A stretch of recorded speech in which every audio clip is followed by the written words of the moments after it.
Agora a Rádio Ceará News apresenta Prosa Cultural. Um bate-papo sobre cultura, artes visuais, teatro, cinema, conversa sobre o cenário artístico e cultural do estado do Ceará. Convidados, design, dança e muito mais. Prosa Cultural.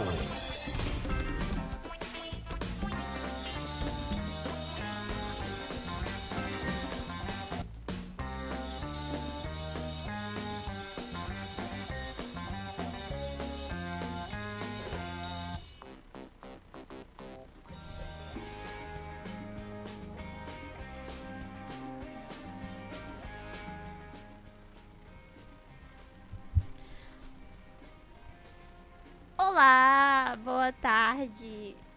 Está começando o nosso Prosa Cultural. Eu sou Wilma Farias, produtora e apresentadora.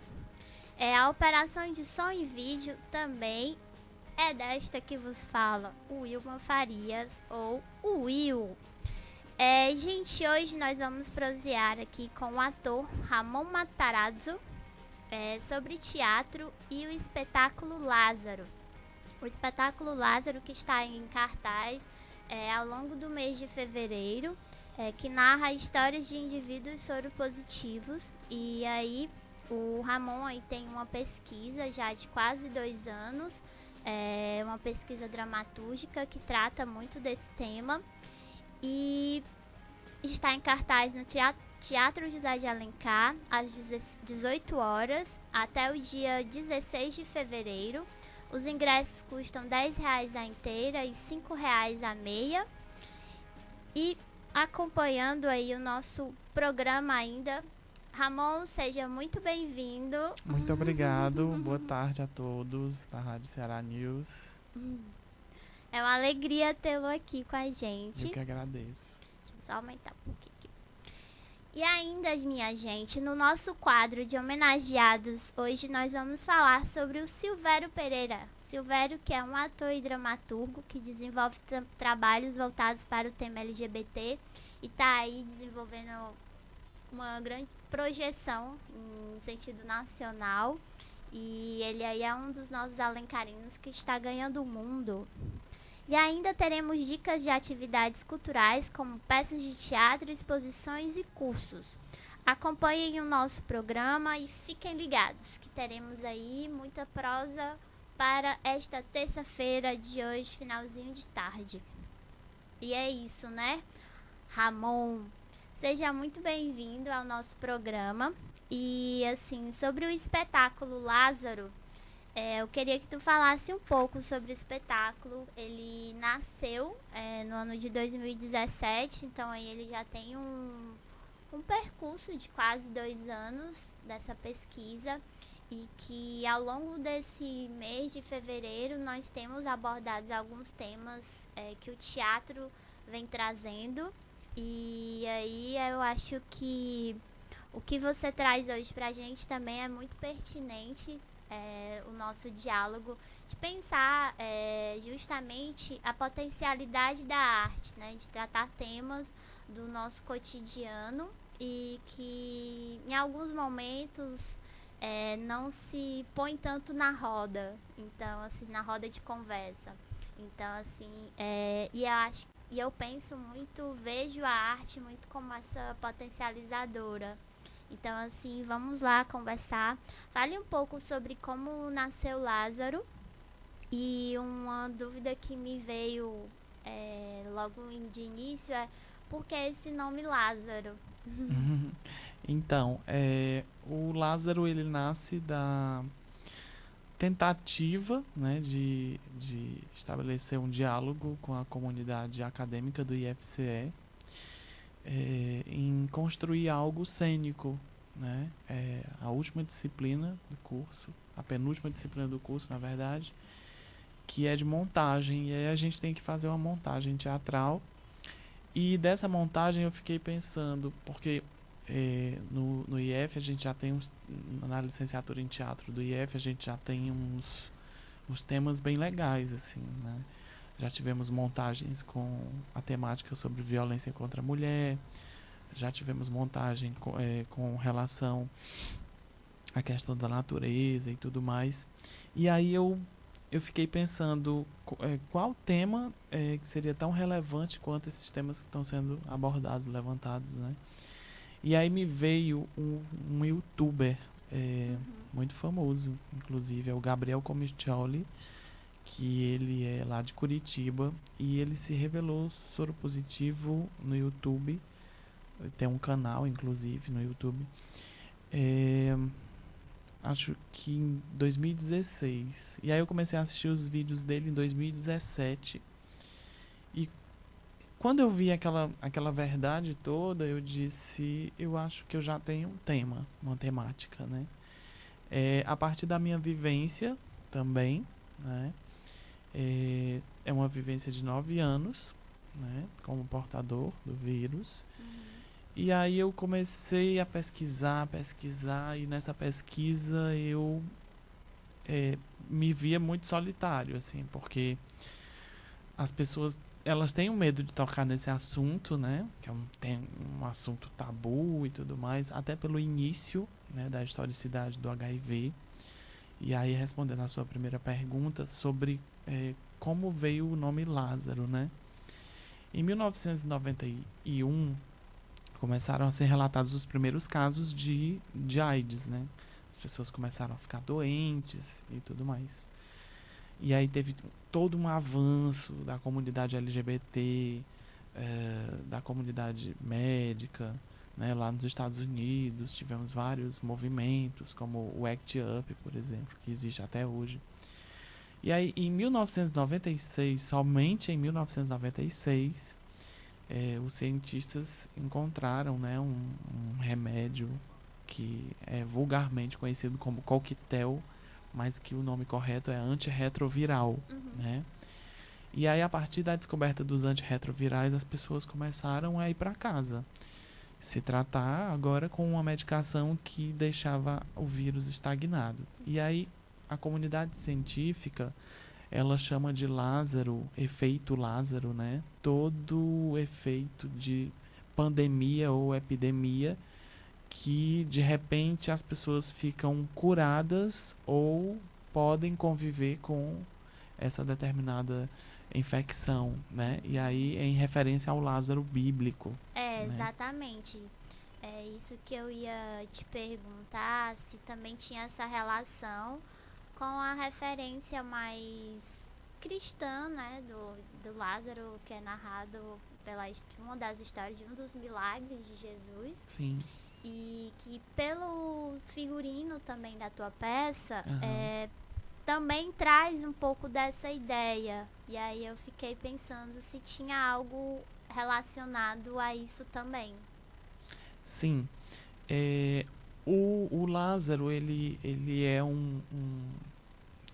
eu como dramaturgo do espetáculo, eu queria colocar algo que não ficasse tão clichê, né? Que não falasse só sobre prevenção e tudo mais, mas eu queria falar das pessoas soropositivas e soronegativas, né? Das pessoas em si com relação a esse tema.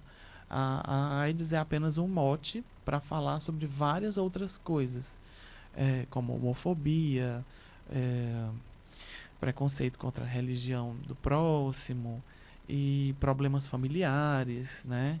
E aí, no Lázaro, eu coloco à tona, por meio do teatro do absurdo, toda essa questão, toda essa gama de problemas em um monólogo, né? Totalmente desconstruído do caráter de monólogo, porque quando quebra a quarta parede, vai fazer interação com a plateia, aquela loucura e tal. Sim.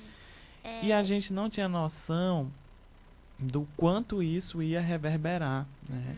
Porque no dia 1º de dezembro de 2017 foi quando a gente estreou lá no Espaço Zen, no IFCE, dentro do curso de licenciatura, e nós não tínhamos noção de como seria um soropositivo se revelando soropositivo dentro de um espetáculo de teatro, em uma mensagem bem sucinta para que algumas pessoas até nem percebessem, sabe? E uma comoção danada, e as pessoas riam e choravam ao mesmo tempo. E é isso, porque o Lázaro, ele é muito tragicômico, né? É justo isso que eu queria te perguntar, porque você é um monólogo, né? Então é você. E você intitula esse monólogo tragicômico. E aliado com referências do teatro do absurdo. Eu queria, assim, te pedir que você explicasse um pouco mais sobre o que é esse teatro do absurdo, como que você utilizou essas referências também, né, para fazer teu monólogo e para desenvolver a tua dramaturgia. Eu faço uma referência à obra do Samuel Beckett, que é um dos autores, né, colocados dentro dessa gama que é o teatro do absurdo. Na verdade, ele não gostava, né, de ser colocado como autor absurdo, né? Foi um jornalista que viu que alguns autores ali depois da Segunda Guerra Mundial estavam sem uma expressão, uma linguagem, né, como o simbolismo, o realismo, né? E aí colocaram como teatro do absurdo. E aí eu pego Samuel Beckett em uma obra chamada Eu Não, que uma mulher nunca teve amor de pai e mãe, e em uma manhã de abril, é bem coisa do teatro do absurdo mesmo. Manhã de abril. Por que manhã de abril? Aí a gente tem que pesquisar um monte de coisas, de referências, por que essas manhãs de abril, né?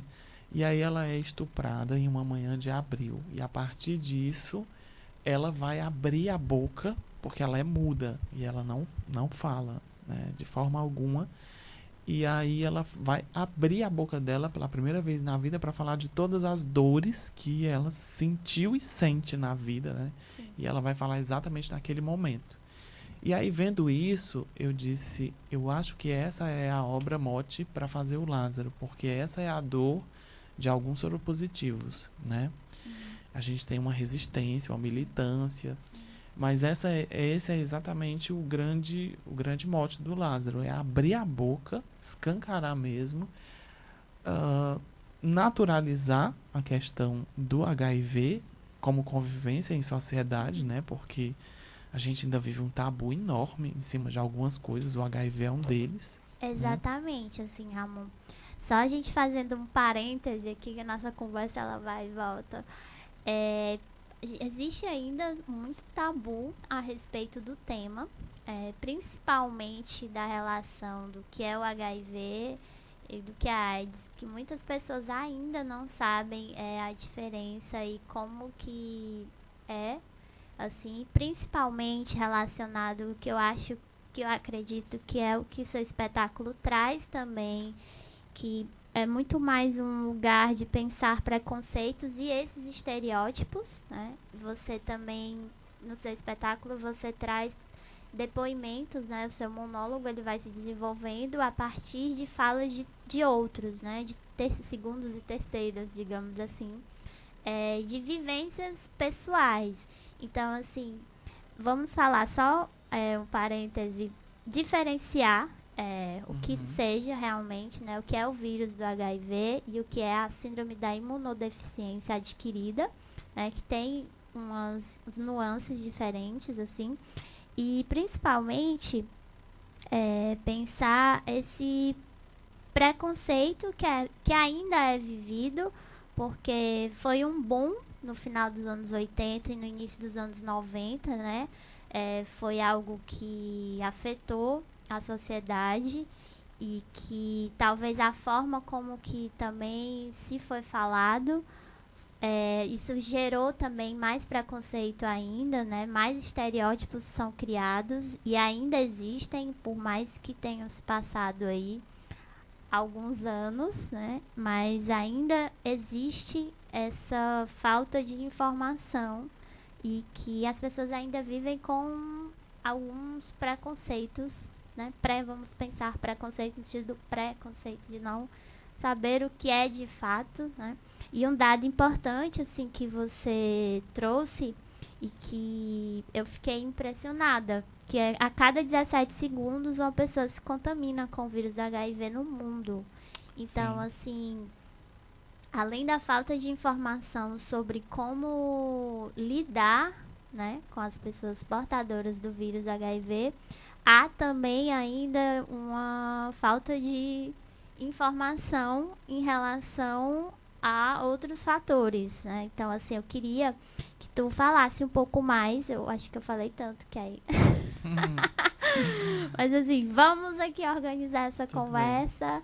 Vamos primeiro fazer uma diferença, mas a título de uma informação que é importante que se faça. Acredito muito que espetáculos como o seu tem muito também esse viés de posicionamento, de estar lidando e de uma certa... eu não quero falar o que eu estou pensando, mas que é a abertura de mentalidade, que não é isso. Mas é muito se de esclarecer, digamos assim. De esclarecer por muita falta de informação ou ignorância sobre o tema e tal. Então, assim, vamos lá, fale para nós. Quem está contaminado com HIV e tem um certo receio de falar e tudo mais, é extremamente compreensível, né? Porque a gente tem aí uma coisa em cima desse vírus, né? E aí, assim, quem está contaminado com HIV não está necessariamente doente de AIDS. Quem toma sua medicação em dia é indetectável. E indetectável significa ser intransmissível, ou seja, o paciente que se medica, enfim, ele não transmite o vírus, né? Foram feitas pesquisas aí durante muito tempo e se chegou a essa conclusão. A questão da AIDS, existe uma contagem médica muito particular deles, né, da ciência moderna atual, que eles sabem o tempo que o indivíduo está com AIDS mesmo, assim. A AIDS é doença mesmo, assim. A AIDS é sintoma, né? Então, é aquela velha expressão, né? Quem vê cara não vê AIDS. Eu acho que a expressão não seria bem essa, porque eu acho que quem vê cara não vê HIV. Porque o HIV é um vírus totalmente escondido, incubado. Ele pode passar anos no seu corpo, né? Inclusive, você pode sair deste mundo, para não falar outra coisa, né? De outra forma, sem que o HIV nunca se transforme, né, em AIDS, né?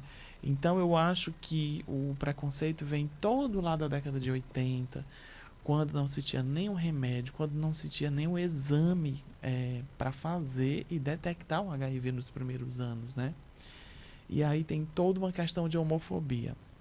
É sabido que no século XVI, quando surgiu a sífilis, a culpa foi colocada toda em cima das mulheres que se prostituíam, né? E era falado que era uma doença exclusiva das prostitutas da época.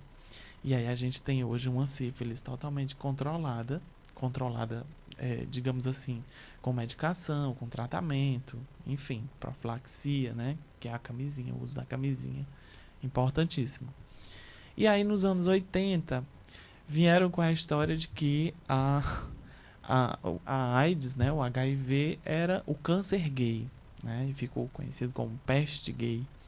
Em uma cidade dos Estados Unidos, queriam tatuar as pessoas que tivessem HIV para que elas fossem reconhecidas publicamente. O próprio jornal americano, The New York Times, chegou a colocar uma nota no jornal dizendo que a doença chamada GRID, Gays Related Imunodeficiência, doença relacionada imunodeficiência relacionada aos gays, né? E aí uma médica, ela disse: não façam isso, vocês estão cometendo um erro terrível, isso é uma doença de sangue humano, não existe diferenciação, né? Mas aí isso permaneceu, né? Por muitos anos permaneceu. Aí aqui no Brasil começaram os primeiros casos também, né? E aí quando começou a hecatombe de casos aqui no Brasil, as pessoas começaram a relacionar também de uma forma atrasada, né? Tudo que aconteceu, se passou nos Estados Unidos, chegou aqui no Brasil com o mesmo atraso, né, de informação. Sim. E eu acho que essa diferença do HIV e da AIDS, as pessoas, ainda hoje em dia, né, em 2019, você vê as pessoas chamando as outras de aidéticas, esses termos que são totalmente pejorativos, né, que não agregam em nada. Eu fico impressionado. Eu, dentro dessa pesquisa, eu já ouvi cada relato de pessoas que dizem assim: ei, mas como é que pega mesmo a questão da AIDS? Aí eu digo: não se pega AIDS, se pega HIV. A AIDS é uma doença, o HIV é um vírus. É justo isso, né? Essa falta de informação ou informações meio desconexas, de compreensão e tal. E no teu espetáculo você traz muito essas narrativas, né? Tipo assim, das trajetórias, principalmente de homens e mulheres que passaram por esse boom, digamos assim, né, do final dos anos 80 para o início dos anos 90. E aí o teu foco no espetáculo são mais esses relatos, essas personagens que você vai mergulhando. É mais ou menos isso? O Lázaro, ele existe. É um personagem citado, narrado, e aí eu começo a contar a história dele de uma forma totalmente louca, absurda. Eu coloco aquele figurino praticamente de época, mas que... Vou colocar aqui o figurino. Pode falar. Esse aí. E aí esse figurino é tão engraçado que 2 dias antes ele foi confeccionado. 2 dias antes da pesquisa de tudo. A gente tinha o croquis e ele foi confeccionado 2 dias antes. E eu não sabia o peso desse figurino. Ele é muito pesado. Muito. E aí depois eu faço o espetáculo sem maquiagem, né? Porque são 2 luzes de 1000 watts na minha cara. Eu resolvi fazer sem maquiagem o espetáculo, até por esse desnudamento, né? Desnudar a sorologia positiva, desnudar as informações erradas, né? Trazer, esclarecer. E aí vem encontro a obra do Beckett, que é destapar essa boca, né, dessa senhora que era silenciada, e aí eu passo para esse rapaz, de uma senhora de 70 anos, eu passo para esse rapaz de 22 anos, que é exatamente a minha sorologia, quando eu descubro a minha sorologia. Hoje eu estou com 31 anos, vai fazer 10 anos já esse ano de sorologia, e aqui estou eu, pleno, calmíssimo. E aí esse destapar das bocas, né? E eu sempre estou vendo isso nas obras de quase todos os artistas que eu pesquisei. Dramaturgos, artistas plásticos, músicos. Sim. Que a gente tem o caso do Cazuza, mas eu resolvi não colocar o caso do Cazuza na história, porque eu acho que o tema necessita de novas descobertas. Eu acho que o Cazuza é, sim, muito importante, né? Temos aquela capa errônea, né, da revista, que a mãe dele repudia até hoje, né?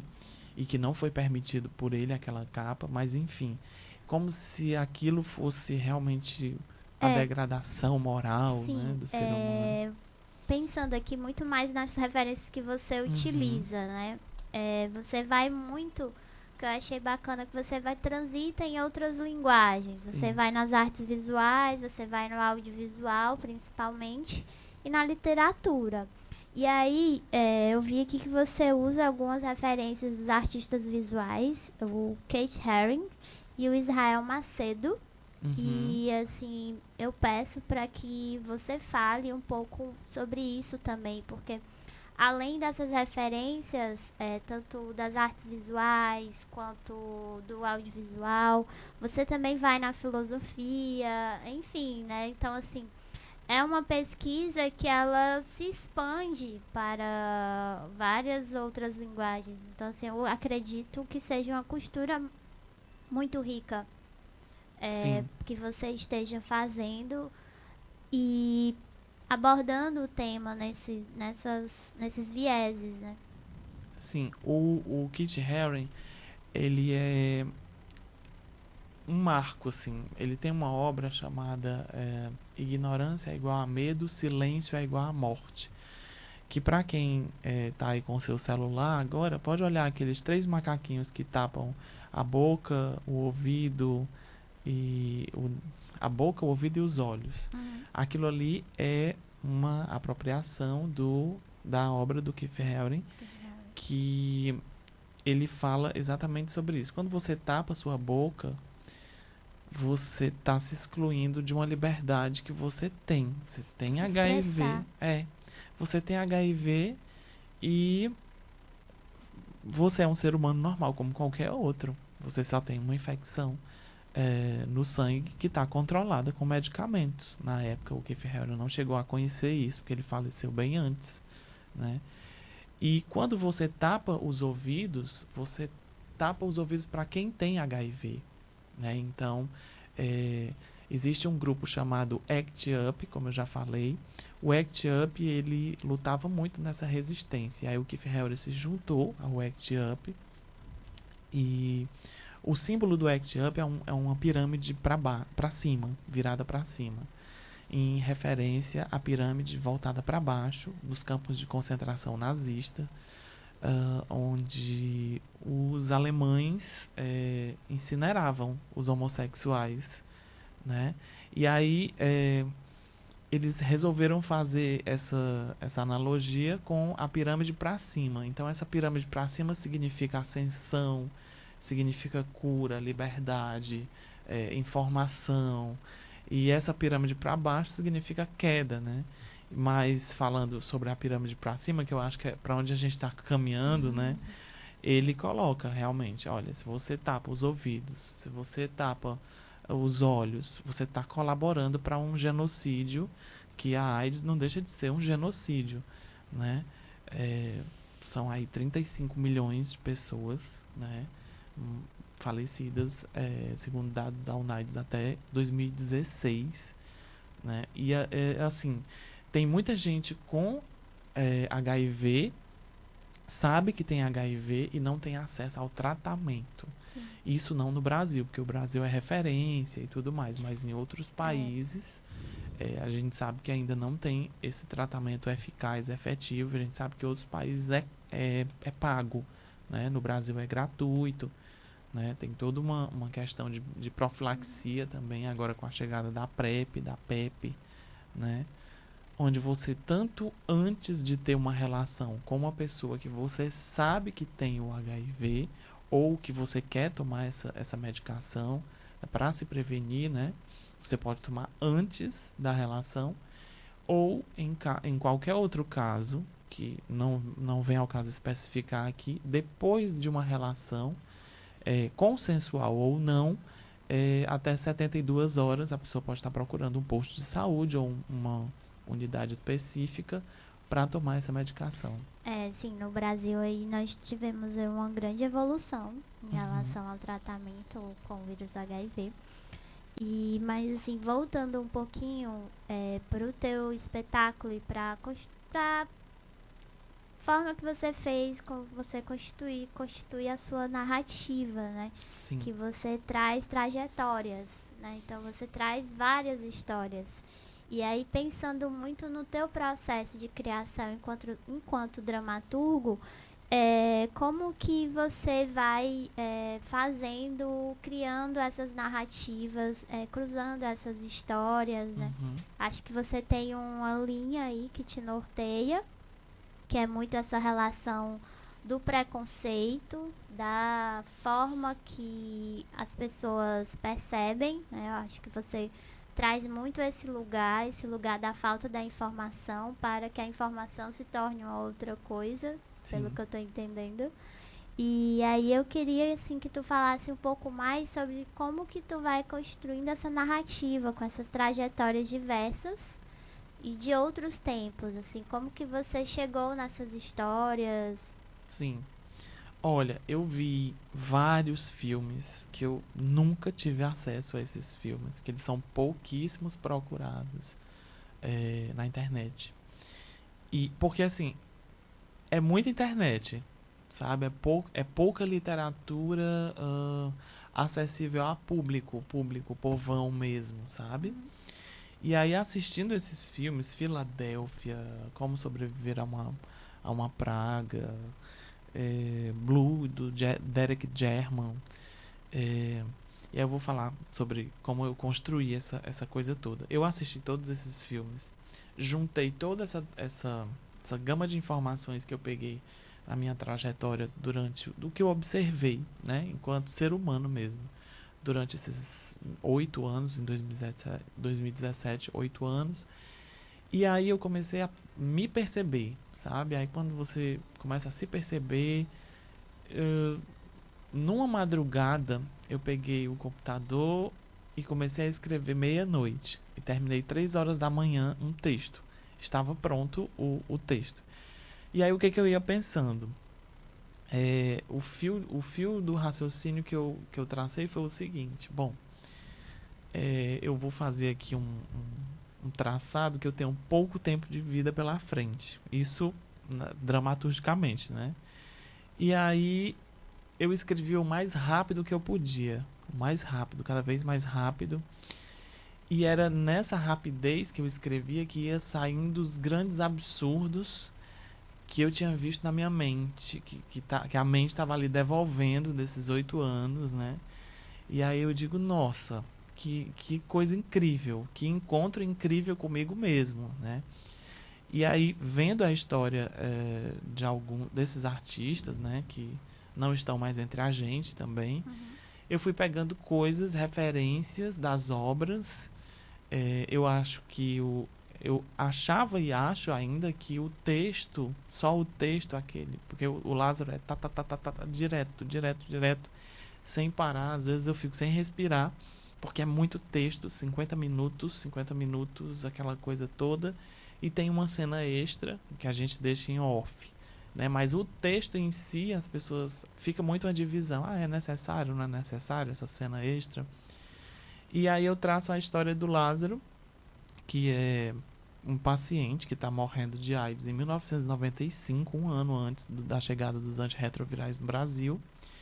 A mãe dele, que é pouco citada na história, porque eu acho que, como as mães vão assistir, às vezes eu dei essa poupada, sabe? De repente ficar um pouco dolorido demais assistir o espetáculo.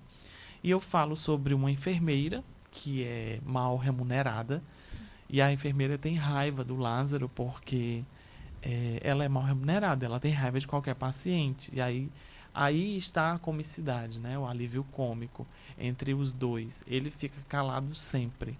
Mas aí tem uma médica também que ele tem um diálogo com esses diálogos são bem farpas, assim, são trocas de farpas entre o que ele pensa do atual tratamento dele, que era o recorte de 1995, e o que a médica também pensa sobre o que ele está falando, sobre a ironia que ele está falando, né? É um monólogo muito irônico, muito satírico, tem muitas sátiras de algumas situações do cotidiano, do nosso cotidiano e do cotidiano das pessoas que estavam lá na época, 1995, 1981. De vez em quando eu dou umas referências de 1981, só que como eu acho muito distante, né, dessa nossa realidade, com PrEP, PEP, né, com, enfim, camisinha, hoje em dia a camisinha feminina também. Aí eu acho que o Lázaro ele tem que caminhar para frente, o espetáculo tem que caminhar para frente. Sim, está né? em constante construção. Em consonância aí com o nosso tempo. Então, Ramon, a gente está aí com o nosso tempinho já caminhando para o fim. Tá. Mas, assim, antes eu gostaria de saber como que você entrou no teatro, assim. Eu sei que você tem uma graduação primeira em História e que você é recentemente licenciado em Teatro pelo IFCE, o Instituto Federal do Ceará, e Lázaro é a tua peça de formação. Inclusive, tem uma monografia tem sim. que você desenvolveu para esse espetáculo, né? Então, assim, inclusive, ele foi premiado no 14º Festival de Esquetes Bivar de Teatro, né? Com Sim. o Lázaro, que é quando era ainda uma esquete. Sim, Então, sim. ainda estava em uma fase experimental, digamos assim. Estamos sempre experimentando, mas acho que numa fase mais inicial, pelo que estamos entendendo. Então, assim, eu queria só que tu falasse um pouquinho, rapidamente, como que você iniciou no teatro, como que você vem aí se dedicando a ele. Eu sempre gostei de escrever. Com 17 anos eu já escrevia. Eu escrevia coisas assim. Ah, hoje não tenho o que escrever, eu vou escrever qualquer coisa. Então eu começava a escrever. E sempre os diálogos. E aí eu via que eu não tinha talento para poesia, para poema. Eu sempre tinha uma coisa de diálogo, né?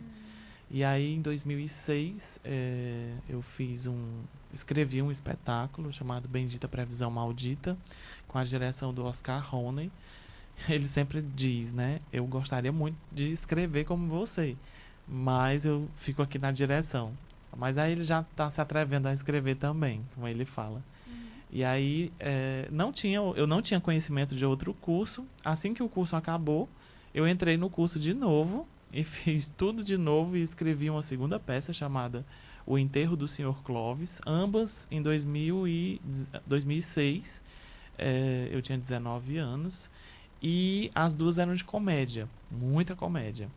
E aí eu fiz o curso de História, e aí quando foi em 2012 eu encontrei o curso de Princípios Básicos de Teatro, do Teatro José de Alencar, com o professor Joca Andrade. Que é um dos cursos de maiores referências aqui na capital. Sim. Em relação a teatro, inclusive. É verdade. E para mim foi um divisor de águas, porque no final o curso começou em 2012, mas foi ali até 2013, com a segunda temporada, de um espetáculo com 22 pessoas no elenco, chamado Anamu, onde a gente dialogava com muitas outras situações da época, do cotidiano, enfim, da vida capitalista, mercantil, enfim.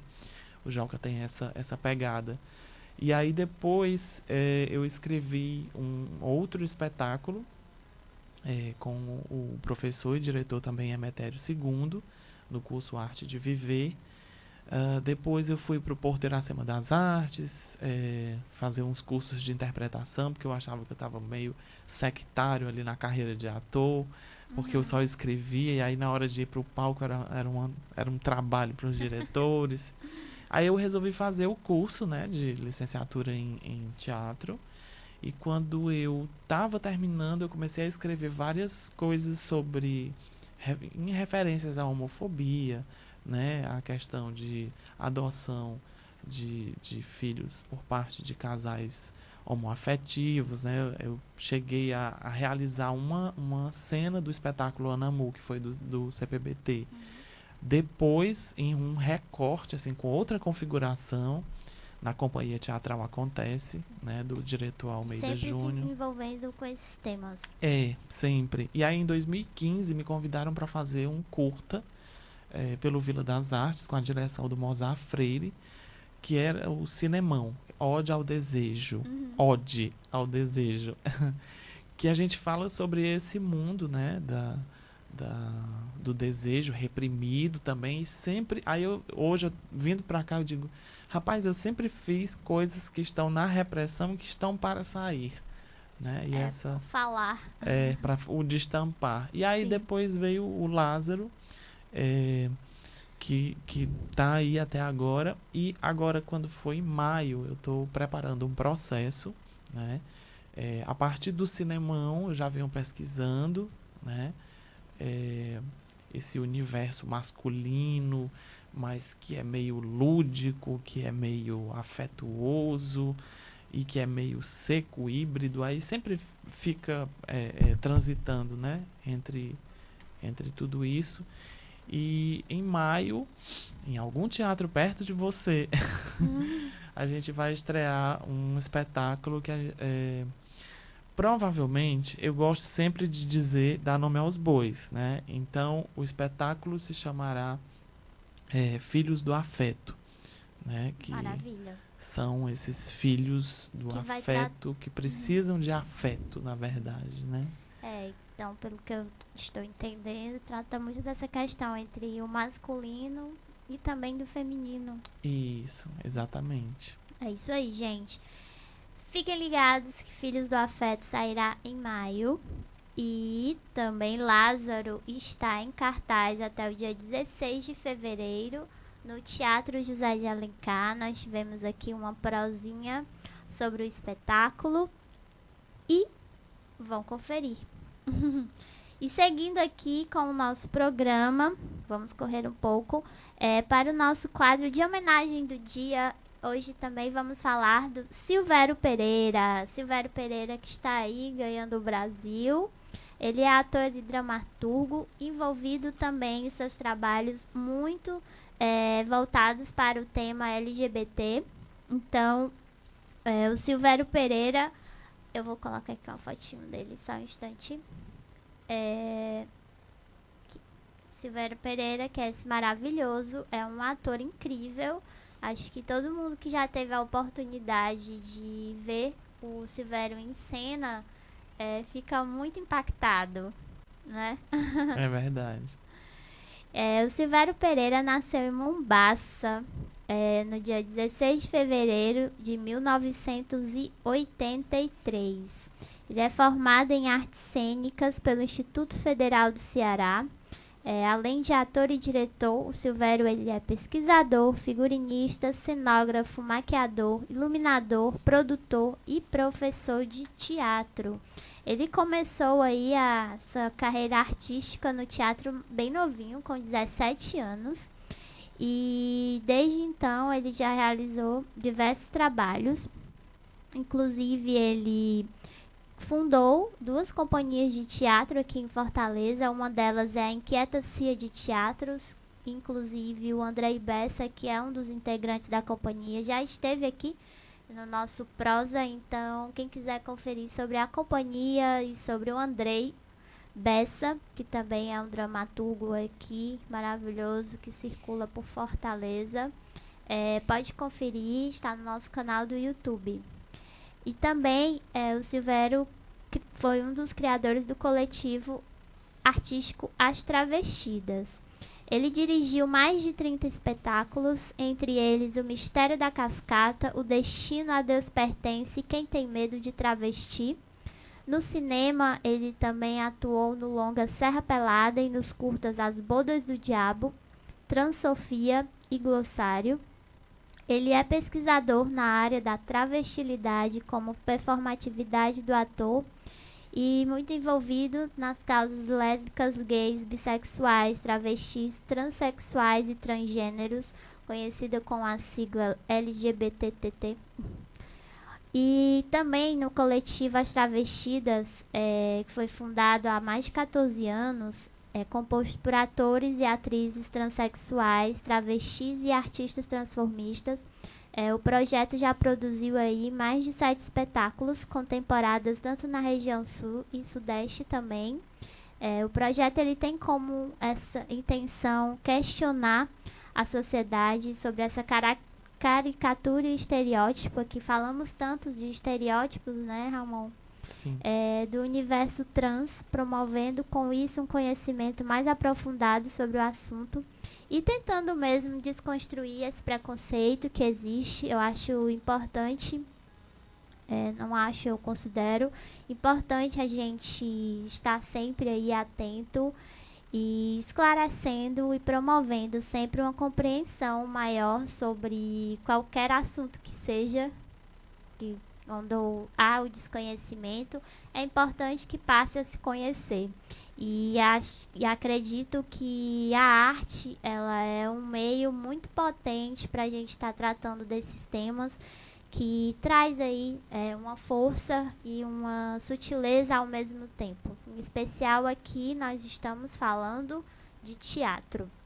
E também o Silvério ele ganhou aí uma projeção nacional a partir também do projeto BR Trans, que foi uma viagem, uma pesquisa para coletar dados de travesti em diversas regiões do Brasil.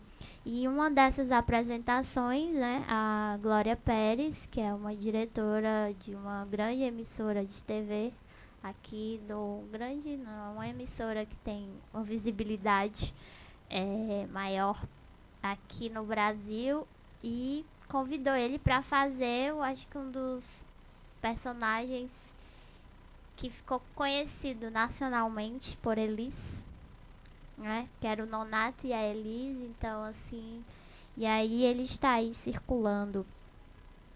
E gente, também para quem já viu aqui o Silvério aqui por Fortaleza, sabe da Flor de Dama, que eu acho que foi um dos primeiros espetáculos assim que ele traz essas questões.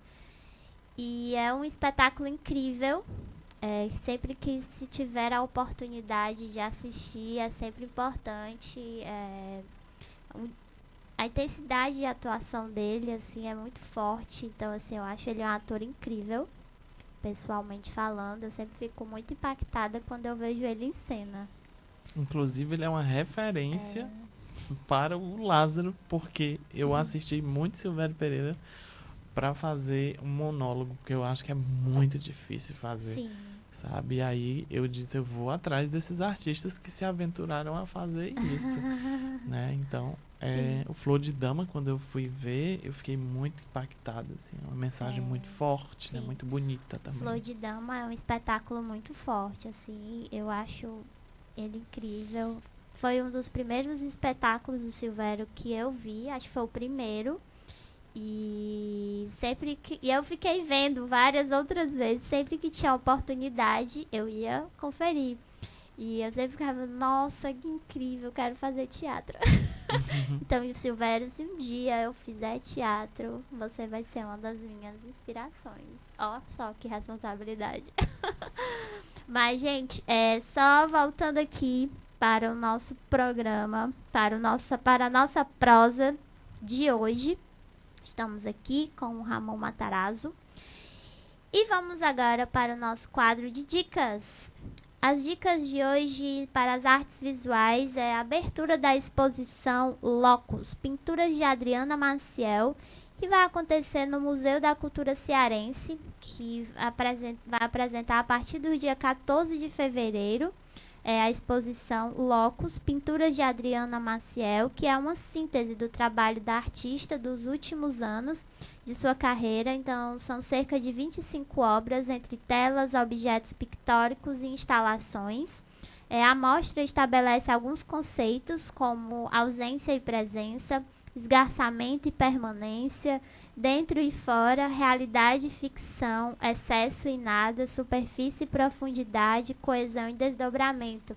É incrível, é como a gente pode ficar criando diálogos entre todas as linguagens e que nós conversamos aqui, de alguma forma está relacionado a tudo no nosso cotidiano.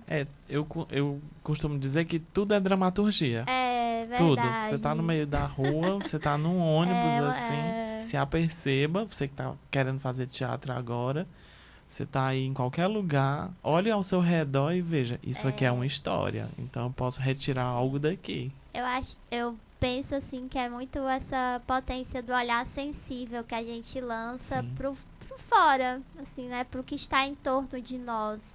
E aí a gente poder capturar aquilo e tornar uma outra coisa e visibilizar para outras pessoas, assim, acho que é uma potência que a arte tem muito forte.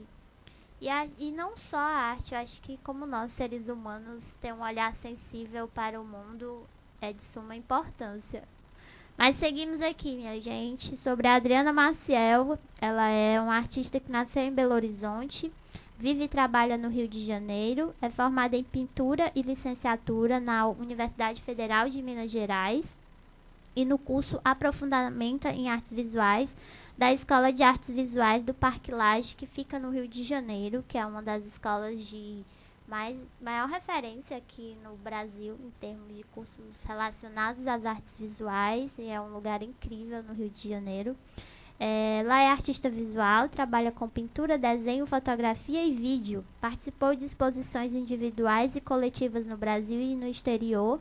Realizou exposições individuais em instituições culturais como o Centro Cultural CEMIG, o Paço Imperial no Rio de Janeiro, na Funarte no Rio de Janeiro, no Centro Cultural dos Correios, no Palácio das Artes e galerias de arte em Belo Horizonte, São Paulo e Rio de Janeiro. Então, quem quiser conferir, Locus, Pinturas de Adriana Maciel, estará na Galeria 1 e 2 do Museu da Cultura Cearense, que fica ali no Centro Cultural Dragão do Mar, na Rua Dragão do Mar, número 81, na Praia de Iracema. A abertura da exposição vai ser agora, dia 14 de fevereiro, depois de amanhã, às 19 horas.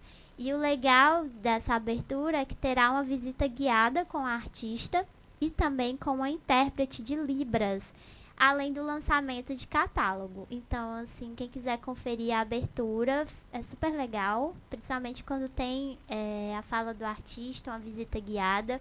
É bem importante escutar o que o artista tem a dizer também sobre o trabalho e é uma oportunidade também de conversarmos com ele, né, sobre o seu trabalho aí que ele vem realizando.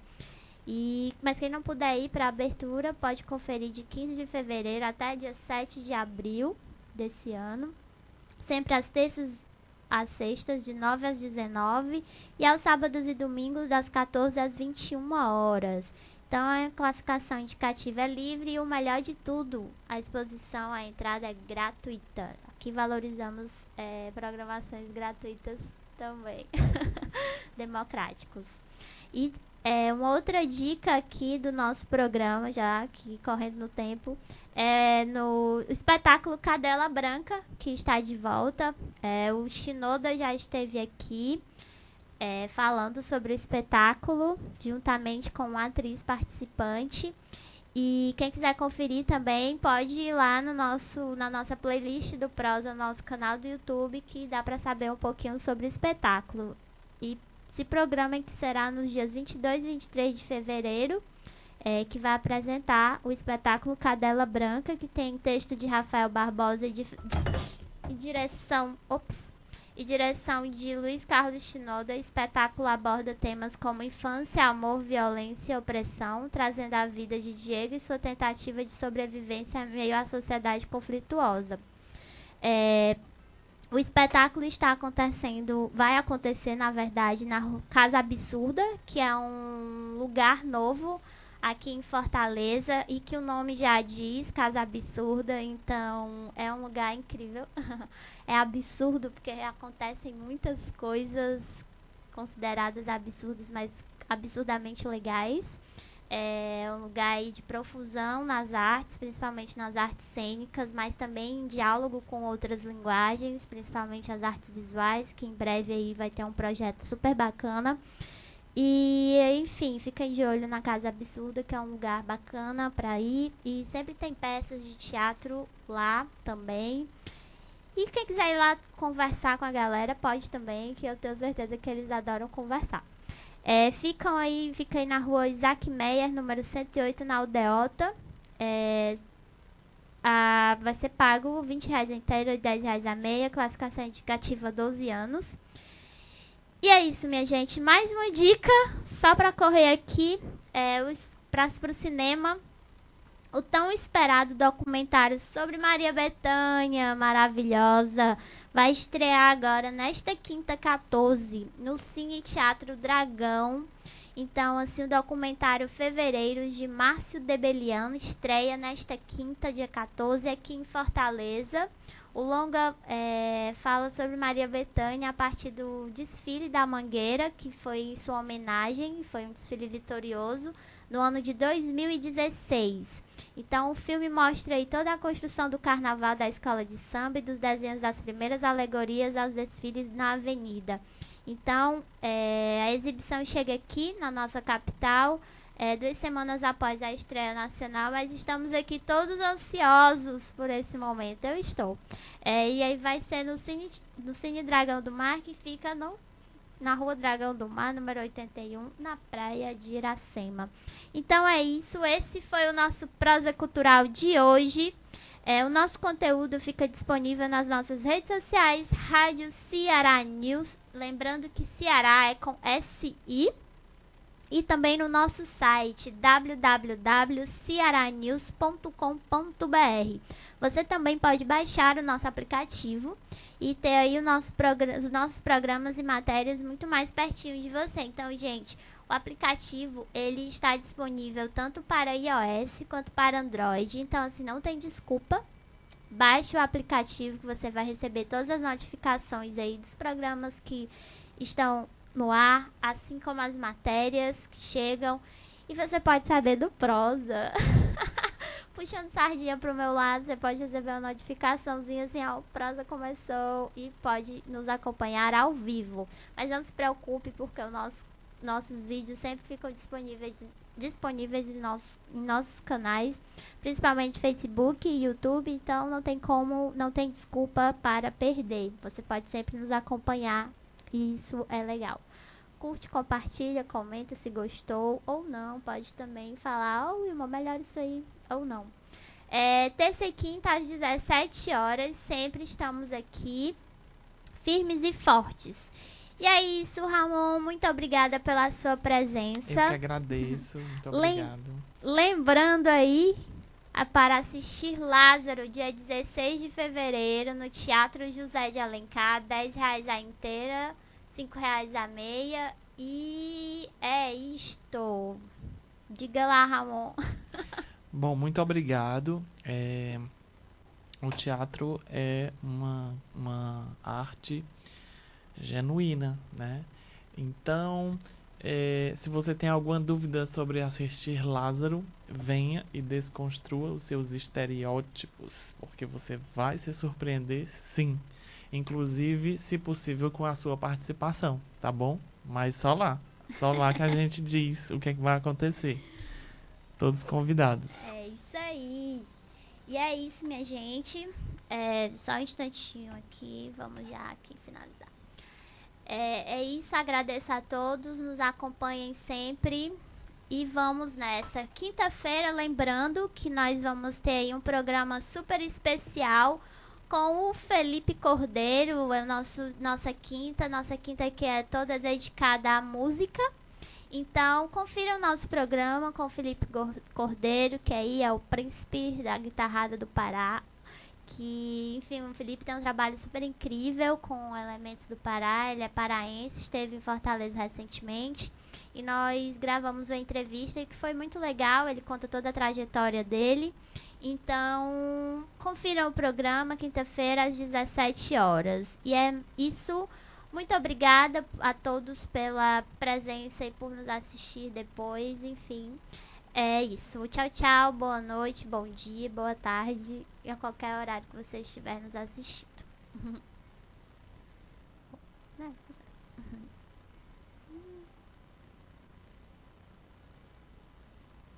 Você ouviu Prosa Cultural. Na Ceará News, você pode tudo a todo momento. Acesse www.cearanews.com.br e acompanhe toda a programação no site e nas redes sociais. Facebook, YouTube, Instagram e Twitter. Rádio Ceará News.